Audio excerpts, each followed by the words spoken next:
అందరికీ హాయ్ అండి. Srinu Pentakota YouTube channel చూస్తున్న వాళ్ళందరికీ స్వాగతము. మీరు నా ఛానల్ మొదటిసారి చూస్తున్నట్లయితే ఛానల్ని చూసి లైక్ చేసి సబ్స్క్రైబ్ చేయడం మాత్రం మర్చిపోవద్దు. ఈ రోజు శ్రీరామనవమి సందర్భంగా ఇక్కడ దేవాలయం అంతా కూడా ప్రత్యేకించి అయితే అలంకరించారు. వాటికి సంబంధించిన పూర్తి వీడియో చూద్దాం రండి. సీతారాముల వారి కళ్యాణ మహోత్సవం సందర్భంగా ప్రజలందరికీ భక్తులందరికీ శుభాకాంక్షలు. శ్రీ కోదండరామస్వామి ఆలయం, అల్లిపురం మెయిన్ రోడ్డు. ఇది చాలా పాత పురాతనమైన టెంపుల్ అండి. మేము అక్కడ ఒక కమిటీగా కోదండరామ సేవా సంఘం కమిటీగా ఉండి దీన్ని డెవలప్ చేసాం. మన డిపార్ట్మెంట్ వారు సహాయ సహకారాలతోనే, డిపార్ట్మెంట్ వాళ్ళ ఆశీస్సులతోనే మేము ఇంతవరకు తీసుకొచ్చాం. ప్రతి సంవత్సరం కూడా మా డిపార్ట్మెంట్ వారు, ఈఓ గారు వీళ్ళందరూ మాకు సహాయ సహకారాలు అందించి మాతో ఇలా దగ్గర నుండి చేయిస్తున్నారు. మా పురప్రజలు కూడా మాకు కావాల్సినవి కూడా ఇస్తూ పురప్రజలు, స్థానికులు వీళ్ళందరూ కూడా మా సహాయ సహకారాలు అందించారు. ఈ గుడి ఎంత అభివృద్ధి కారణం మన చాలా దాతలు ఉన్నారు. ఆ దాతలకు కూడా ప్రతి సంవత్సరం మేము వెళ్ళి ఆహ్వానిస్తాము. అలాగే ఈ గుడికి డెవలప్మెంట్ చేయడానికి కూడా మా డిపార్ట్మెంట్ వారు కూడా మా సహాయ సహకారాలు అందించారు. వారికి కూడా మా ధన్యవాదాలు. అలాగే ఈ రోజు సీతారామ కళ్యాణం 10 గంటలకి ఓపెన్ అవుతుందండి. స్టార్ట్ అయిన తర్వాత రేపు వచ్చే ఆదివారం పట్టాభిషేకం జరుగుతుందండి. ఏప్రిల్ 5వ తారీఖు ఆదివారం మహా గొప్ప అన్నదాన కార్యక్రమం శ్రీ కోదండరామ స్వామి ఆలయ ఆవరణలో జరుగుతుంది. ఆ కార్యక్రమాన్ని కూడా మా కమిటీ వాళ్ళందరూ కూడా సహాయ సహకారాలు అందిస్తారు. అలాగే ఈఓ గారు కూడా మా సహాయ సహకారాలు అందించి ఇంతటి కార్యక్రమాన్ని మా చేతుల మీద చేయిస్తున్నారు.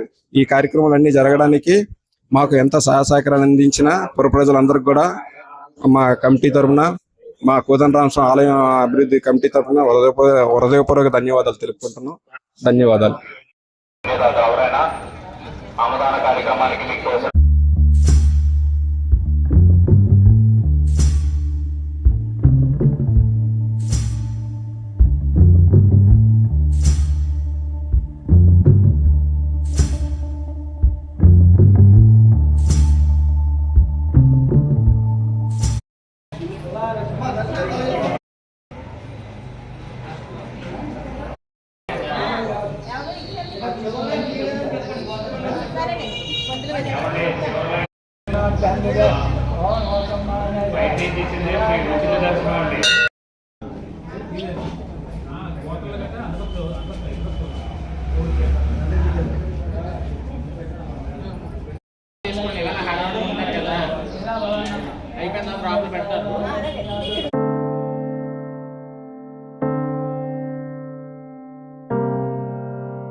కనబడుతుంది.